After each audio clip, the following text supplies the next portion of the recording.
Before diving into this incredible story, consider subscribing to the channel and hitting the bell. Every story here has something to say, and you won't want to miss a single one. On a quiet street in a small town, an altercation broke out. A white woman in her 50s, known for her intolerance and short temper, pointed at a young black woman, accusing her of imaginary behavior. "I want the police involved immediately," she yelled, her face red with anger and contempt. The young woman looked up at her, impassive. She wasn't intimidated. Her breathing remained calm, but a silent anger burned within her. She knew she would have to face injustice, but she wasn't alone. Shortly after, sirens wailed. 2 uniformed officers arrived, ready to listen to the racist woman's complaints. The young woman, visibly nervous, was led to the sidewalk. Just as the situation seemed about to escalate, a man came running from the neighboring house. It was her father. A large man, respected in the community and known for his integrity and firmness. As soon as he appeared, the wind seemed to change direction. He spoke calmly but authoritatively to the racist woman, "I think you should think twice before making baseless accusations." The racist woman was speechless. She knew the man's reputation. Her eyes widened when she realized who he really was. Just seeing this calm yet intimidating man was enough to leave her speechless. The officers, aware of the authority and respect his father commanded, watched the scene in silence. They immediately understood that this complaint had no basis and that the situation had to be defused. The young woman smiled slightly, grateful to her father. She knew that, thanks to him, she had just received support that would protect her from injustice and hatred. And for the racist woman, this lesson would remain etched in her memory: one does not trifle with the respect and dignity of a respected family. The afternoon sun bathed the quiet street in golden light, but the atmosphere had suddenly grown heavy. Sarah Johnson, a 22-year-old black woman, was walking calmly to her car, carrying a computer bag and a few books. She had just left the university library. Suddenly, a shrill voice sounded behind her. "Hey! You there! What are you doing here?" Sarah turned around and saw a white woman in her 50s, her face contorted, pointing an accusing finger. "I don't want your troubles in my neighborhood," she yelled, visibly angry. Sarah remained calm. "I didn't do anything. I'm just passing by," she replied softly. But the woman wouldn't listen.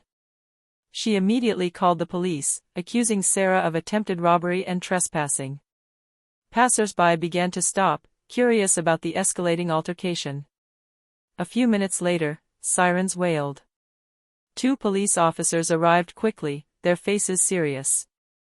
The racist woman, triumphant, pointed at Sarah. "It's her. She's trying to rob me." Sarah raised her hands, still calm. "I didn't steal anything. I assure you, this is a false accusation." As the tension mounted, the sound of rapid footsteps sounded behind Sarah. A tall, imposing man approached. He wore a dark suit and had a stern expression. He stopped a few meters from the stage and stared at the woman with icy intensity. "Madam, I think you should calm down and think before making false accusations," he said in a deep, firm voice. The racist woman stopped in her tracks. Her eyes widened when she recognized the man. Her breath caught. She realized she had underestimated the young woman's family. Sarah smiled slightly and whispered, "Dad." The police officers exchanged a glance and immediately understood that this situation was no longer a simple neighborhood dispute. And so began a lesson that no hatred could erase. The racist woman, trembling, stepped back slightly. She had never imagined Sarah would have such an imposing and respected father. His gaze, both calm and authoritative, paralyzed her. The police officers were also watching closely, understanding that it was best not to provoke this man. Sarah turned to her father with a small smile, as if drawing strength from his presence. "Thank you for coming so quickly," she whispered. Her father placed a protective hand on her shoulder. "Don't worry, my daughter. I'm here." The racist woman tried to regain her composure. I swear to you that But no words came out. Every sentence she began seemed to shatter against the man's merciless gaze. She had underestimated not only Sarah's family, but also the dignity and quiet power that emanated from this father. One of the police officers finally spoke, his voice firm but neutral. "Madam, we must treat complaints seriously, but there is currently no evidence of any violation. We will therefore clarify the situation before any decision." The racist woman, aware that she was in a bad position, muttered something incomprehensible.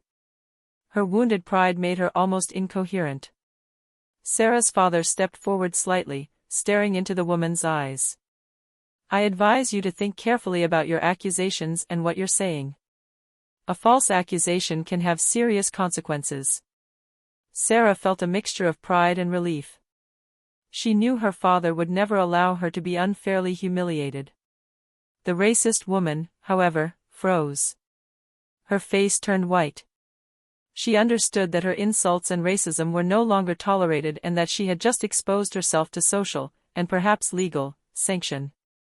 Without another word, the racist woman lowered her eyes and stepped back, unable to meet the gaze of this imposing father.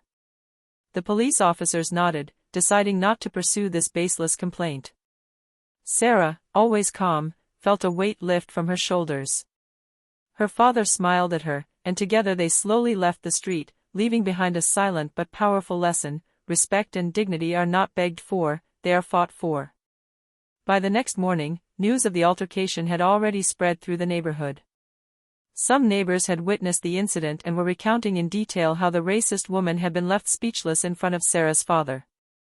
Rumors spread quickly: a lesson in humility had just been given publicly. The racist woman, Martha Thompson, had returned home, still shaken by the humiliation. Her hands trembled as she tried to dial her phone to call someone, anyone, to complain. But each attempt failed to soothe her wounded pride. Even her closest friends looked at her differently now, some with mild contempt, others with cautious curiosity. Meanwhile, Sarah and her father were talking calmly at home. Her father, Charles Johnson, a man respected in the town for his integrity and community service, knew the incident should not be ignored. "What we did yesterday, Sarah, wasn't just for you. It was to show that hatred and racism have consequences," he explained firmly but kindly. Sarah nodded, considering the scope of the event. She had felt fear, but she had also discovered a strength she had never fully recognized within herself.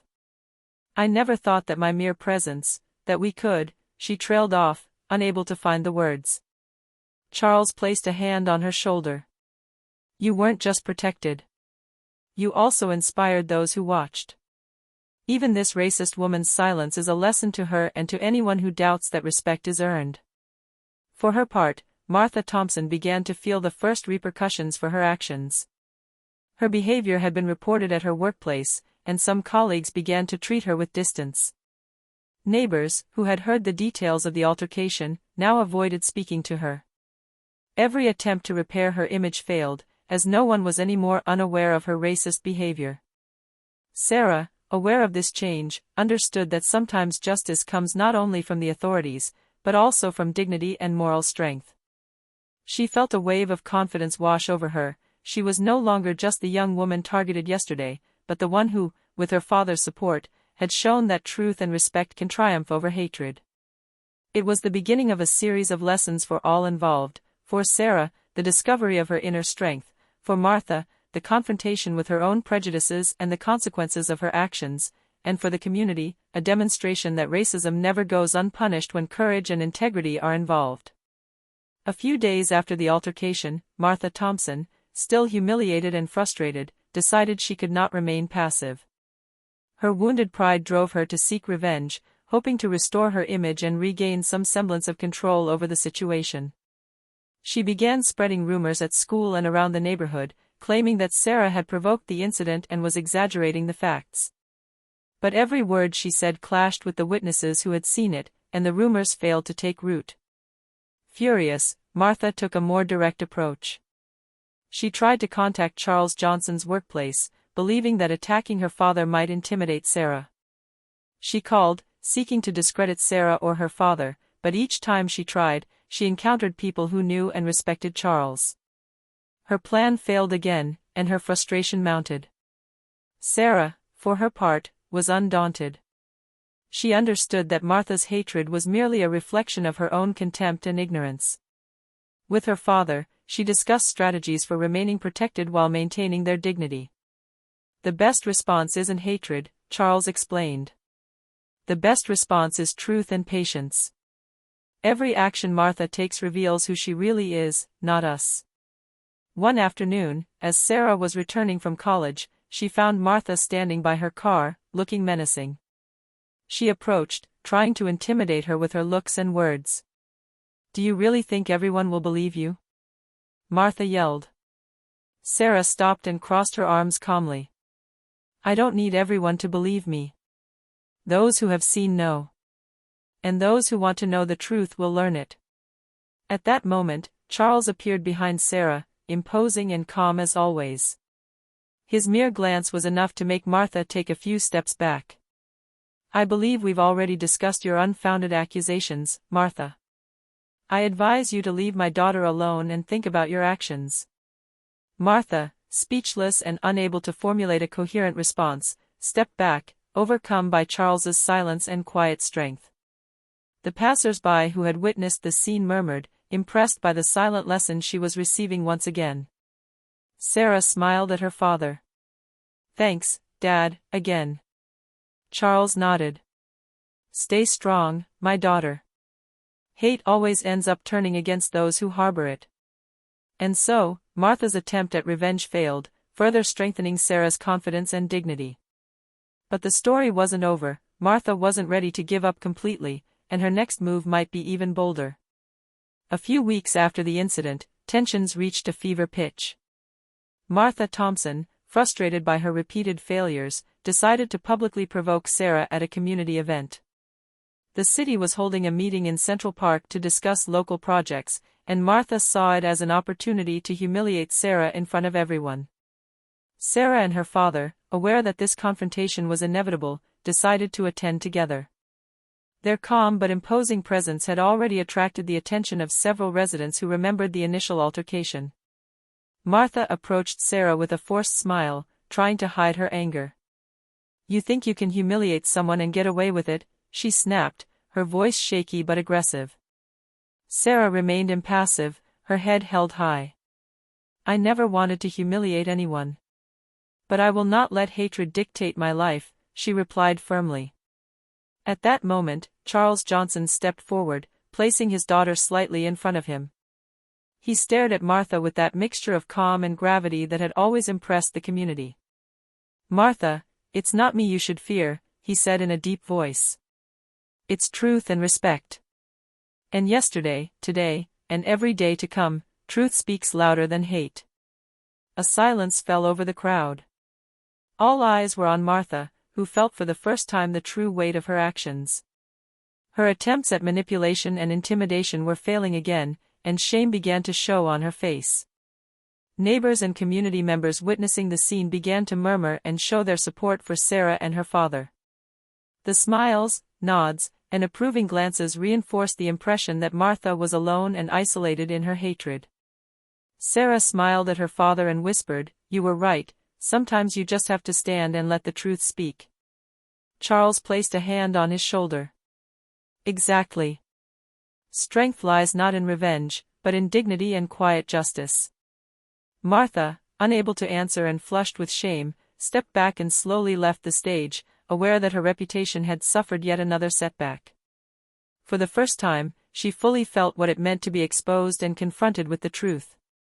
Sarah and her father left the park hand in hand to the quiet but sincere applause of the community. This public confrontation had marked a turning point. Hatred no longer had a place, and dignity and respect had triumphed.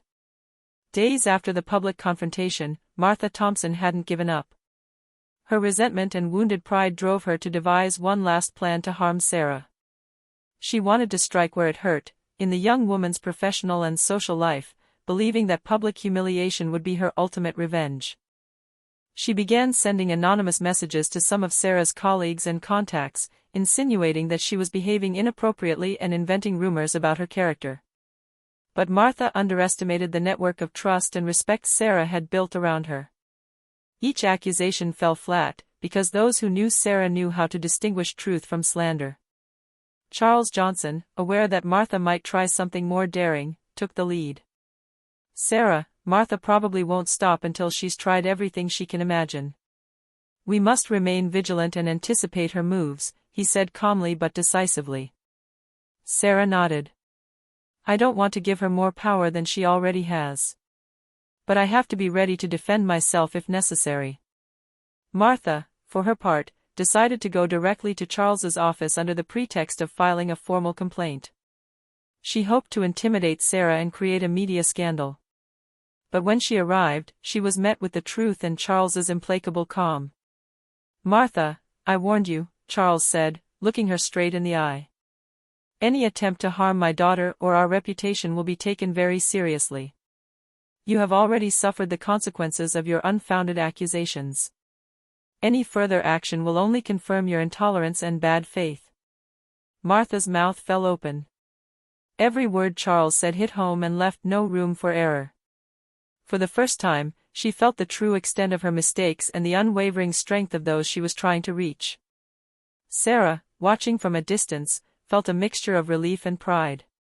Her father had once again neutralized the threat without anger or hatred taking over. Martha, helpless and ashamed, left the office, knowing she had lost a battle she should never have started. This chapter marked a turning point. Martha's hatred had reached its peak and was beginning to turn against her. Sarah and her father, more united than ever, knew that truth and dignity were now their best weapons. A few weeks after Martha's final attempt, the effects of her actions began to be felt publicly. Neighbors and colleagues who had witnessed her racist behavior and attempts at manipulation began to judge her harshly. Her reputation, once respected by some, was now irreversibly tarnished. Sarah, for her part, continued her life normally, supported by her father and the community that had followed the story from the beginning. Her calm and dignity in the face of hatred had impressed the entire neighborhood, and many people came to congratulate her, recognizing the strength and resilience she had shown.